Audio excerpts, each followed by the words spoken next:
ኤርትራ خጋጥማት ጸንሐን ለምዓዝ ዝخልፍ ተጻብኦታትና በደህት ክትከዶ ጸንሐት ጉዕዞና ምዕራፍ ንምብጽሑ ተሪፍዋ ዘሎ ረሕቀት ሓጺር እዩ ልምዓት ንበይኑ ተነጺሉ ክዕወዝ ከኣል መስራሕ ኣይኮነን ነቲ ስርዓት ዘይጸንሖ ስርዓት ከተትሕዞ ምንጭታት ማይን ማልን ከተውሕስ ምኽኣል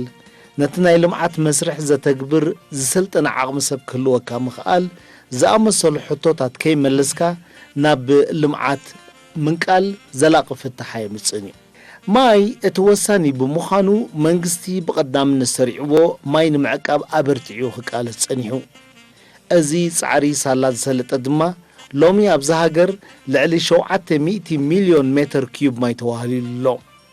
ስለዚዩ ብጸጋታት ዲጋታት ሎጎን ምስላምና ቢሉ ናይ ልምዓት መደባት ክዋደድ ንሪኦ ዘለና ኣብ መንጎዞም ክልተ ዲጋታት ተወጢኑ ዘሎ ናይ ልምዓት መደባት ተጀሚሩ እምበር ኣይተወድአን ኣብ ጎላጉል ጽልማ ብሰለስተ መድረኻት ክትግበር ተታሒዙ ዘሎ መደባት ንምጅማር ምድላዋት ይጻፈፍ ኣሎ ንሎም እምበኣር ኣብ ሓልሓለ ተጀሚሩ ዘሎ መፍረ እንስሳ ምዕባይ ቀረብ ጸባ ምውሓስ መግቢ እንስሳ ምምስራት ዘመናዊ መሕለቢ ምምዕባል ዓቕሚ ሰብን ምፍራይ ዘመናውያን ሓርስቶትን ዘጣመረ ውሁድ ልምዓታዊ መደብ ከነተኩሪና እዚ ፕሮጀክት እዚ ኣብ 2017 ታተይሉ ክብገስ ከሎ ወይ ክምስረት ከሎ ጽጹ መጽናዕትን ዳታስን ተገይሩሉ ኣብ እዚ ፕሮጀክት እዚ ሰለስተ ዓበይቲ መደባት ወይ ከዓ ውጥናት ሕጂ ተበጊሱ ማለት እዩ ተቀዳማይ ውጥን ዘመናዊ ዝኾነ ምርባሕ ናይ ጸባ ከብቲ ምስ ዘመናዊ መሳርሒ ከብቲ ዘድልያ ብምእታው ኣብ ጃምላው እቶት ናይታ ሃገር እቲ ሕርሻ ዘለዎ ኣበርክቶ ኣብኡ ኣበርክቶ ንምግባር እዩ እቲ ካልኣይ ደረጃኡን ብቕዓቱን ዝሓለወ ጸባ ኣብ ዕዳጋ ብርትዓዊ ዋጋ ንምቕራብን ነቲ ዘሎ ቀረብ ናይ ጸባ ኣብ ዕዳጋ ሕጽረት ቀረብ ጸባ ዘሎ ኣብ ዕዳጋ ንዕኡ ንምምላእን ተባሂሉ ማለት እዩ እቲ ሳልሳይን ቀንድን ግን እቶም ካብ ዝተፈላለየ ቴክኒካል ስኩልስ ወይ ዞም ስኔክነታት ኮሌጃት ተመሪቆም ዝመጹ መንእሰያት ብግብሪ እንዳሰርሑ ተመክሮ ዘጥሪሉ ወይ ከዓ ነፍሶምን ክኢሎም ንሃገርካ ኣበርክቶ ዝገብሩሉ ከም ኮሌጅ ኮይኑ ክሰርሕ ወይ ከዓ ብግብሪ ዝመሃርሉ ቦታ ንምጥጣሕ ተባሂሉ ዝተሰርሐ ፕሮጀክት ማለት እዩ መንግስቲ እቲ ዝግባእ ወጻኢታት እናውጽ እዚ ካብ ሃገረ ጀርመን ዝመጻ ሰለስተ ዓይነት ናይ ጸባ ከብቲ ብክልቲኡ ማለት እዩ ብጸባን ስጋን ከን ዝበለጻ ዝበሃላ مسكوناتنا بخمي كخدا يخيلا نحنا نعاتن كم يجرنا مناج كنجبرن نخيل نخلو زي مجمع زغون خينو حالفكا نبتزرع على درجة وهجر درجة نمتاو كم بقسي تباهيل تبقى قسي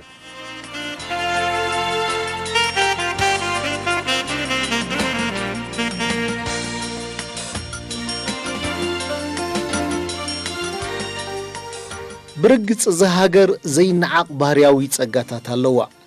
كل عينة فري زفري هبتام مريت اللوا نقول عينة زرقن انسسان زسمامع تعي كنتات ايرون اللوا ازغن كم زلو خطقوملو اي كالن سلازخوني اقدم كخمسرح اللوا لمعتاوي مدبات نمسل سالم بار اتم زي قصيو رقحيتات قدامي سوح نحرشا مريت ونان مالتي إذا كم حدا رقح خوينو نتي مسؤول شعب زمتخا وحسن هاي ماي تحسهم الله مالتي اتصال سايكا قرب وي من رهبيتات كله خلالو زخات وحس زخنا ناي ترجع من رهبيتات كله وزخل مز تمريج خاتي زلي كان حرشاو نتفتات نقطه كايريت كبراب عي نريخا صعاتي مالتي صعات حيل الكتريك ننتهي يدليكا نتي تمسرح زوصها بتحرشاو توتات كما يجرنا ناب حزب وين قرب ننقيرون تخوينا فابريكات سلازدلي نعو قرب كاع صعات لنا مالتي اتزعابه نزبملو تاميرو زدلناها عقم سبي مالتي حلحله طريت كتفار يلو بزح بلጫታት ኣለዎ ኣብ መንጎ ክልተ ዲጋታት ዝርከብ ቦታ ብምዃኑ ኩነታት ኣየሩ ዝለዓለ 28 ዝተሓተ ድማ 5 ዲግሪ ሴንቲግሬድ ዝበጽሕ ኣዝዩ ጽቡቕ ክሊማ ስለዝውንን ኣብ ሰዓት 48 ኪሎሜትር ጥራይ ዝሕንበብ ንፋስ ዘለዎ ህዱእ ቦታ ብምዃኑ ዓመታዊ ድማ ኣስታት 500 ሚሊ ሊትር ዝናብ ስለዝረክብ ነዚ ተሓሲቡ ዘሎ ዕላማ ሓልሓለይ ኣዝዩ ምቹእ ይኸውን ሃገርና ብተፈጥሮ ዓብይ ፀጋ ኣለዋ እዚ ዓብይ ፀጋና እንታይ እዩ ፀሓይ 12 ሰዓት ሙሉእ ንረክብ ኢና ኣብ ብፍላይ ኣብዛ ፕሮጀክት እዚኣ ከዓ እዛ ፕሮጀክት እዚኣ ክትምስረት ከላ መፅናዕቲ ካብ ተገብረሉ ሓደ ክልተ ዓበይቲ ዲጋታት እየን ኣማኺልና ዘለዋ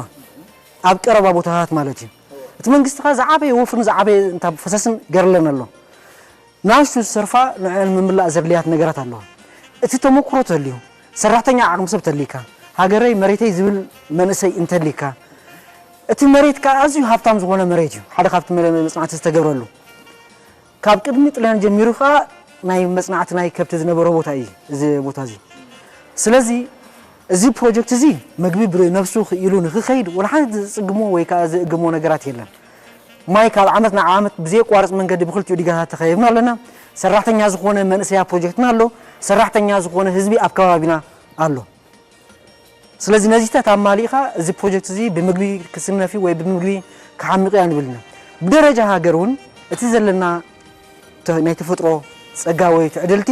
ኣቃሊልካ ዝረአ ኣይኮነን ካልኦት ሃገራት ኣብ ዩሮፕ ተኸይድና ኣብ ካልኦት ሃገራት ተኸይድና ዕፉን ንኽትፈሪ ንሳይሌጅ ንኽገብርዋ 9 ወር 8 ወር የድልዮም ኣባና ኣብታ ግባእ 2 ወርን 3 ሰሙንን ወይ 3 ሮሕ ዚዳ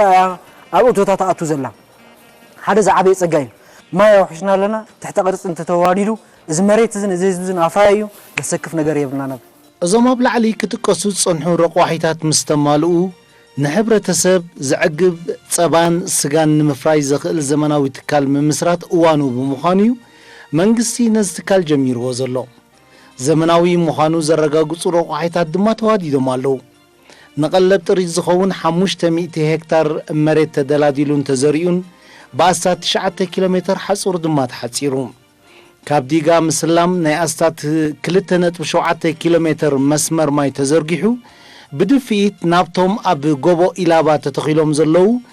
ኣዝዮም ዓበይቲ ናይ ማይ ኣጋንእ ከም ዝበፅሕ ተገይሩ ካብቶም ኣጋንእ ማይ ብቐሊሉ ናብቲ ናይ ሓልሓለ ግራውትን ደንበታትን ክበፅሕ ምእንቲ መነብነቢ ማይ ማለት ስፕሪንክለርስ ይኹን ቱቦታት ተዘርጊሑ ማይ ብዘይ ፀገም ኣብ ዝተደልዮ ቦታ ኩሉ ይበፅሕ ኣሎ ድሮውን ነተን ከብትን ንሕርሻን ይጥቀሙሉ ኣለዉ ጥሪት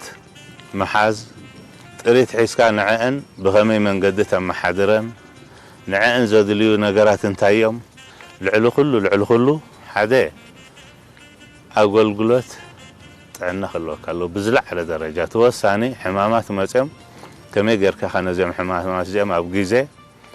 ንዖም በዲህኻ ተኸላኺልካ ትቆፃፀሮም ካልኣይ ፅሩይ ዝስተ ማይ ብዓብኡ ከዓ ቀለብ ዝተማጣጠነ ኩሉ ዓይነት ዘማለአ ቀለብ ክትቅርብ ስለ ዘለካ ነዚኦም ኣብ ግምት እቲኻ ካብ ብዛዕባ እንስሳ ትዛረብ ዘመናዊ ናይ ከብቲ ደንበታት ተሃኒጹ ኣሎ እዚ ከብቲ ዝነብራሉን ዝምገባሉን ደንበታት ጽሬቱ ምእንቲ ክወሓስ ሽንትን ካልእ ርስሓትን ዝጓዓዓዘሉን ዝእከበሉን ቦታን መላእት ዝሓርሳሉን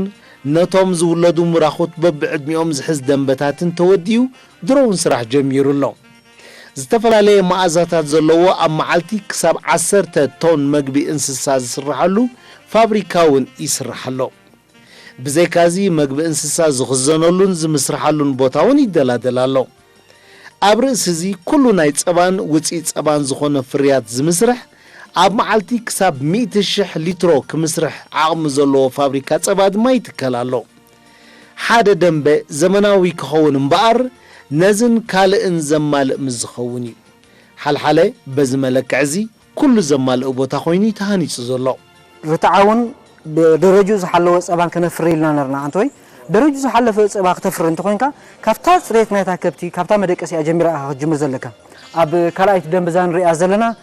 ኩሉ ሙሉ ዘማልት ደንብ ክትከውን እያ ትዳሎ ዘላ መስተይ ማየን ኣብ ውሽጢ ገዝአን መመገቢአን ኣው መደቀሲአን ነንፍሰ ከፍላም ብታ ዝተዋበታ መዐቀኒት ደቂሳት ከደሉ መንገዲ እንተገርካ ዒባን ሽንትን ዝወድቕ ዘሎ ኣብ በቦቱ እንዳተበና ኣብዚ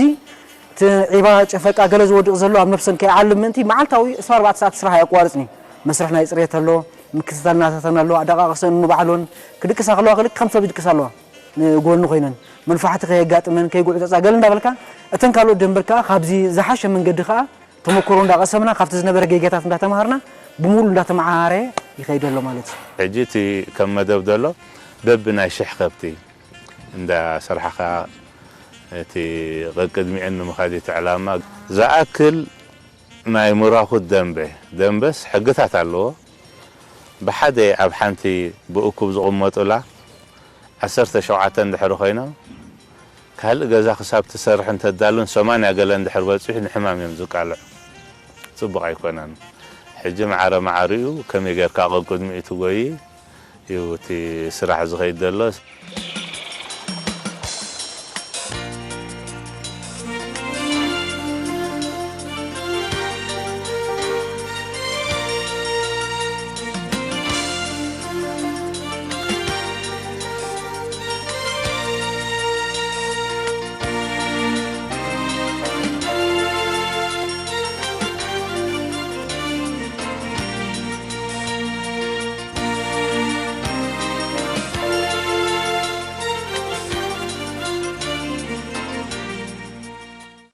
ኣብ ሓልሓለ ሱሳ ከብቲ ብሓደ ግዜ ክሓልብ ዓቕሚ ዘለዎን ናቱ መጻረይን መኸዘንታትን ጸባ ዘለዎን ኣዝዩ ዘመናዊ መሕለቢ ድማ ተዳልዩሎ እዚ ሓድሽን ዘመናውን ስርዓተ መሕለቢ ብኢድ ምሕላብ ዝወስዶ ዝነበረ ግዜን ካልእ ዘየድሊ ሳዕቤናትን ዘወግድ እዩ እዚ ቴክኖሎጂ እዚ ብዝሒ ከብቲ ብምህላወን ጥራይ ኣይኮነን ተደልዩ ካልኦት ኣገደስቲ ብልጫታት እውን ስለ ዘለዎ እዩ እዚ ዘመናዊ ዘብሎ ዘሎ ግን ንሓንቲ ከብቲ 3 ደቂቃ ወስደላ ማለት እዩ ንኽሓልባ ማለት እዩ ኣብ 3 ደቂቃ ሓሊቡ ከዓ ፅሬት ናይቲ ፀባ ኣረጋጊፁ ከዓ ንመስርሕ ድልው ገብሮ ማለት እዩ ኣብዘን 3 ደቂቃ ዘለዋ ግዜ ብሓንሳብ 3 ከብቲ ክንሓልብ ንኽእል ኢና ማለት እዩ ኣብ ውሽጢ 3 ደቂቃ 3 ከብቲ እንድሕር ክንሓልብ ክኢልና ኣብ ተወሰነ ደቂቕ ነቲ ዘለና ብዝሒ ብሕፅር ዝበለ ግዜ ክንሽፍሮ ንኽእል ኢና ማለት እዩ እቲ መስርሕ ናይ ምሕላብ ኣብ 2 ሰዓታት እዩ ዝፍፀም حدث ناين وقعت له حدا قطع عرار بولنا مالك نزون بمنصر جزء نلقوا عند حركونا أتو نطفوز نبرنا جزء نابكال حال كتاب مكيرون خلينا مالك زمناو عند حركونا تقوم لنا محلب مالك نزون غمالها زناي حال حلوي محلب خبت نبلو زلنا خا بعينة منصر زمناو نطون رين عند حركونا نستوى شو صبا أوتوماتيكالي أب سيستم كله فليزو تعلق كابتي كسرر أخيلو ديتي ناتا جزء أول ريكارد محازي اللي كاني أوريدي أوتوماتيكالي أب كابتي أبغى زرقبو وتي تتكي مخالة كابتي أب تزلي مسرحها كفليلنا يخلي مالتي أوتوماتيكالي فليو تاكت سرر تدلي على لقبتها أيدنتيفاي كجبرلنا يخلي مالتي توشت عمو إلا في تكنيكال هنزارم تخيلنا إذا أوشت أنت إذا تقلت لنا بكمبيوتر أو حاجة زسرح ناي محلبي دنبي مالتي أبزم حلاب خن بالكلنا ناي جزارسو جنريتر على ناي جزارسو ناي فاكيوم وي نفاس ناي محلبي انزقل كلنا كومبرسورات على لومي أب علمنا أبزحات هجرات بأماي تشحات كبتي زونو تكالات هلو مبزحتهم تم تكالات جن زتفل عليه كيميكالات إنها تتقوم مهرت زفريو أب إرتراخي مهرتن معباي كيميكالات موصح كل ديو بتعنا حبرة الصوون زي قطعتون زي حالي زي كناخن منجستي كساب زهالونا بوليسي نايز هاجرزيا زخونة عينة كيميكالز أب مفرة كويكا كمقعبة أتوت تبهايلو نخاطو أفكرني مرجز نايت منجستي نسوي ولا سلسلة ويفرياتن سلسلة وزحلبا أبدقة أورجانيك زخونة زي تبكله تعنا من إسين نشتين زي بكل كونو خرب الله مرجز نايت منجستي ويكات بوليس نايتا هاجر مالتي سلزي أبزا هاجر زيا بكيميكالز وبهرمونات نرينا يمسيو مراخ توليدو لم توليدا أبتشع تورها بعصر تورها وعامتو جفا عامت يسروني كنا بتعذبنا الله بتنشوف هذا الحفاظ نبرة فسرني مسخن كنا قالوا نسألها بمول زي بهرمون زجبر تريتمنتي قلنا بتنسى سلوالو تزاوي روخا تتكلم مع أكل نايت انتبال تحبرت السبكاي سلزي زيجات كان بحر أخوهم تقوم تخوين تعي زيجات تفر تخوينك ناقدنتي تعلن أزر لي نجارات كات كبر لك مرجز نايت منجستن بوليس نايت منجستن كا نكمامات ويكا خمس هرمونات زخور نجارات أبزي ناي انتبال أتيم كله أفكرني ولا كمازي يكونوا أنتبايوتيك نبعلو زوج أكفت انتلينا أنا أبزي حجزي ፀበአን ናብ ሰብ ክንሰዶ ኩልኩል ፕሮጀክት ፀባን ስጋን ሓልሓለ ብኩል እንትንኡ ርእሱ ዝኸኣለ ኮይኑ ተሃኒፁ ዘሎ ነቲ ብዙሕን ዝተፈላለየ ስራሓትን ዝከታተሉ ብዙሓት መንእሰያት እዮም ኣብ ስትካል ተመዲቦም ዘለዉ ብዛዕባ እቲ ኣብ ሓልሓለ ዝሰላሰል ዘሎ ዝተፈላለየ ስራሓት መግለፂ ክህብ ከሎ ድማ ኣቶ ክብረኣብ ናይ ብሓቂ ንሕና ጥሪ ስለ ዝጥረና ንብገስ ስለ ዘለና እሞ ፅቡቕ ኣንፈት ሒዙሎ ኢልና ክንዛረብ መለክዒታትና እንታይ እዮም እንድሕልና ሰብና እዩ እቲ ዝለዓለ ዓቕሚ ሰብ እዩ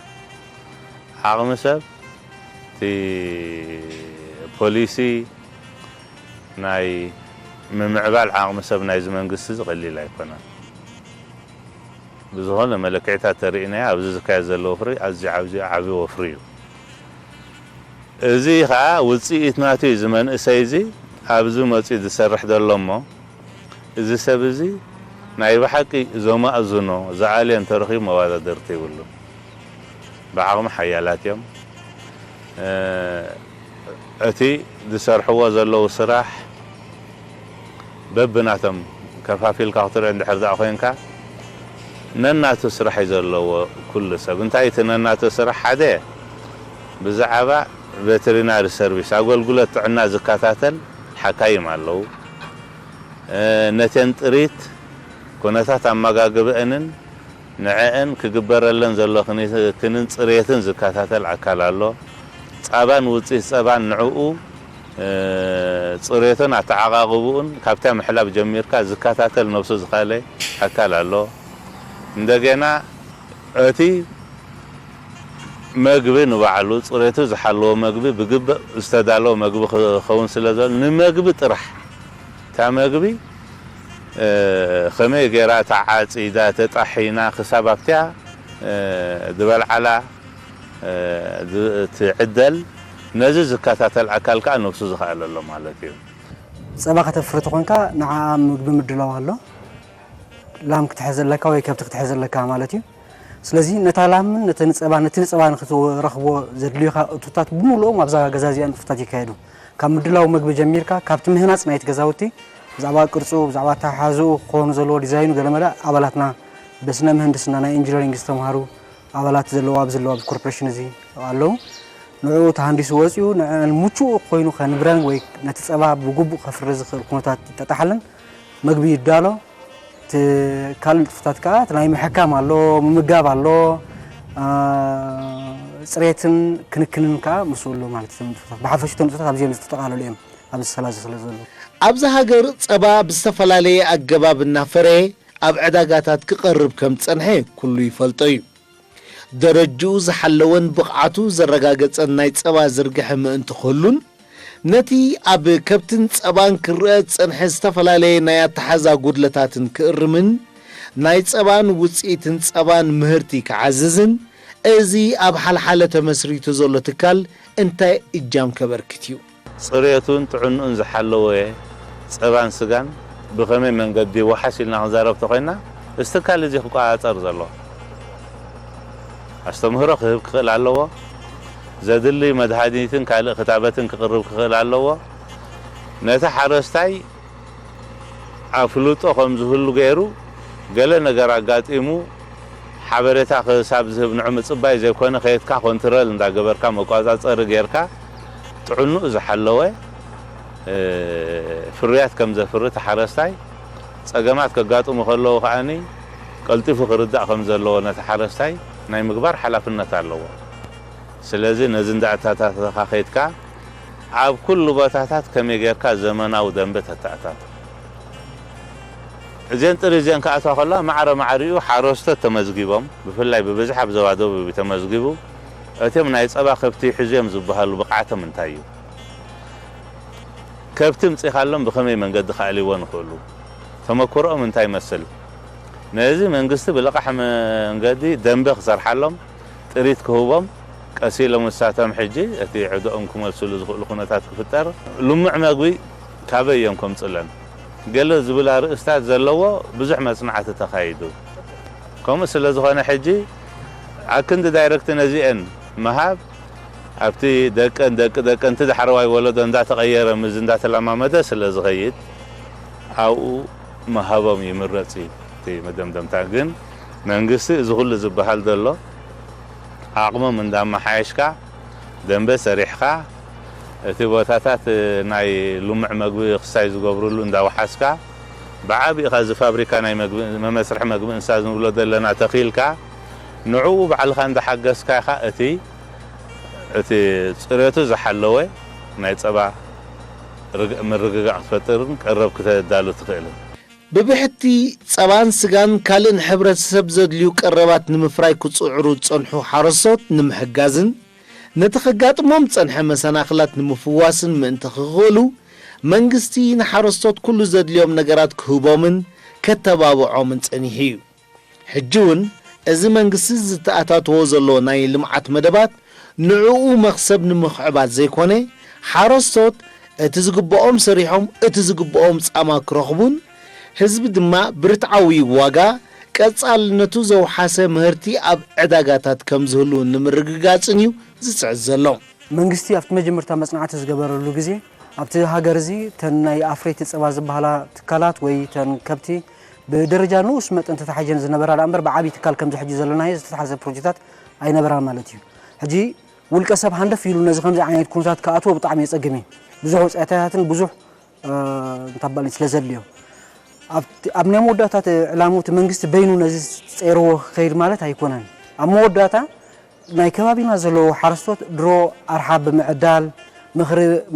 ብምሃብ ናይ ሕክምና ኣገልግሎት ኣብ ከባቢና እንዳዞርናውን ጀሚርና ኣለና እንዳመፁን ዝርእይዎ ኩነታት ነዚ ዝመስል ወላ ነዚ ዝመስል ነዚ ቅርጽ ዝሓዘ ኣይኩን ከምኡ ዝመስል ነገራት እንታይ ክሰርሓ ወይ እንታይ ሕጆም ክብገሱ ኣለዎን ዝብል ኣብ ገለገለ ቦታታት ድሮ ተጀሚሩሎ እዚ ኮርፖሬሽን እዚ ገዛውቲ ክሰርሕ ጀሚሩሎ ጥሪቱን ብኡ መጠን ብፍላይቶም ተባዕትዮ ነርሓ ዘድልዩ እንዳዘርግሐ ይኸይድ ኣሎ ኣብ መወዳእታ ብደረጃ መንግስቲ ጥራይ ዘይኮነ ነዚ ሃገር እዚኣ በቲ ናይ ፀባ ዕዳጋ ኣረጋጊኻ ክንዮውን ዝጠመተ ንሰደድ ቀረብ ክህሉ ተኮይኑ ውልቀ ሓረስታይን እቲ መንግስትን እንዳተሓጋገዙ እንዳተመላልኡ ዝኸድሉ እዩ ስለዚ እዚ ፕሮጀክት እዚ መንግስቲ እቲ ዘሎ ጉድኣትን ጥቅምን ኣለልዩ ብግብሪ ፈቲኑ ናብ ሓረስቶት ንምዝርጋሕ ዝዓለመ እምበር መንግስቲ ንዕኡ ከሓቀተሉ እንታይሆነ ብኡ መጠን እውን እቲ ዝፈርስ ዘሎ ሞያዊ ዓቕሚ ሰብ ኣብዚ ወፂኡ ኣብ ውልቀ ሰባት ኣብ ውልቀ ሓረስቶት ኣብ ውልቀ ናቱ እንታባል ክሰርሕ ተኮይኑ ክመሃርን ክምኮርን ክኽእለሎ እቲ ትምህርቲ ካብተን ኮሌጃት ሕጅዎ መፅኡ ኣሎ ብክልስ ሓሳብ ብግብሪ ወፂኡ ኣብ ሓደ ናይ ውልቀ ሓረስታይ ክሰርሕ እንተኮይኑ ግን ኣዝዩ ኣፀጋሚ እዩ ምክንያቱም ሓደ ሓረስታይ ሓንቲ ላም ክትሞቶ ኮላ ወይ ሓንቲ ላም ክትሓሞ ኮላ ዘጋጥሞ ክሳራታት ቀሊል ኣይኮነን ነዚ ኩነታት እዚ ግን መንግስቲ መጻኢታት ናይቲ መንእሰይ መጻኢ ናይቲ ሃገርን ስለዝጣርሒቑ ስለዝጥምት እዩ እቲ መደብ ሰሪዑ ነዚ ፕሮጀክት ዘባግሲዎ ዘሎ ኣብ መወዳእታ ግን ናብ ህዝቢ ዝወድል ንሕናውን ኣካል ናይቲ ሕብረተሰብ ወይ ኣካል ናይቲ ህዝቢ ተጠቀምቲ ናይቲ ፕሮጀክት ኢና ማለት እዩ መንግስቲ እቲ ሕብረተሰብ ብኸመይ መንገዲ ኣገልግሎት ዝረክብ ናይ ብሓቂ እቲ ሓረስታይ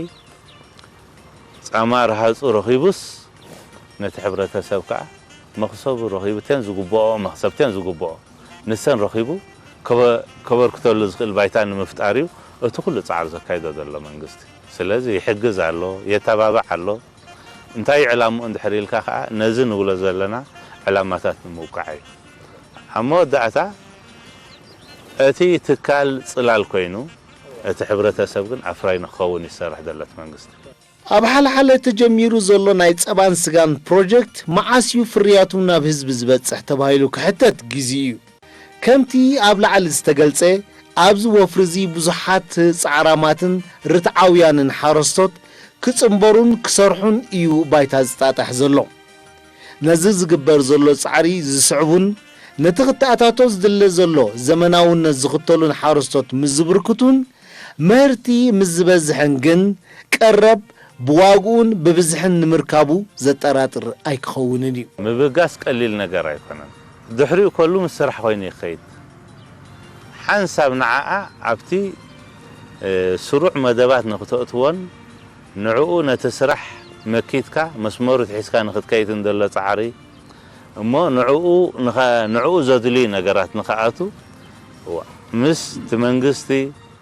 ዘለዎ ማዕልያ ዘይብሎም ብድሆታት ዝኸይድ ዘሎ نعو حنتي من مسرحي ناي مقبل انسسا خطوة تخينكا محلبنا يتصابا خطوة تخينكا تطريد خطوة تخينكا نزدن بتا زدليو بزح نقرات ماشينري نحرشا مسوء زخيت قال قديفكا ندحر دا خطزارو كينكا قليل نقر كيكون نتي أو تفسسو مال سلازي منقستي يصنحلي كايبالا نزي خقبر مش جمرت راح تبصير الله مع سينانة هزبي بعقبت ازخ وصحلو زغل بايتا نفتر لنا كنزارو تخينا كن ازي هزبي رعيمو مالتنا سراح بقيعو مس هزبي حبيرنا سريحنا اب كل باتاتات تي زدله صريته زحلو مهرتي عفرينا كابزن وبلا زلنا ناي دلالو سراح وصيو ناي بحقي اتا مخسب تبهل تا رتعوت مخسب كوسيب دسر حساب مسفطرنا يو اتي حزبي ملؤ بملؤ عقيبو روي زغدلا ازغا ناي استكال ز سراح طرح زيكون ناي ملؤ حبرتسب سراح عبز زغبر دل فتن نمنا نفتنا زلنا نمن يندحريل كاكو اتا حرستاي اخلندي اكلني اتي حمامات تحرستاي بو خيد خلدي اكلني كوي منغستي خستاي زغب دوحس دالو سلازي عصو زي مخانو تلاماميدن اخدام خاله نمو تحرستاي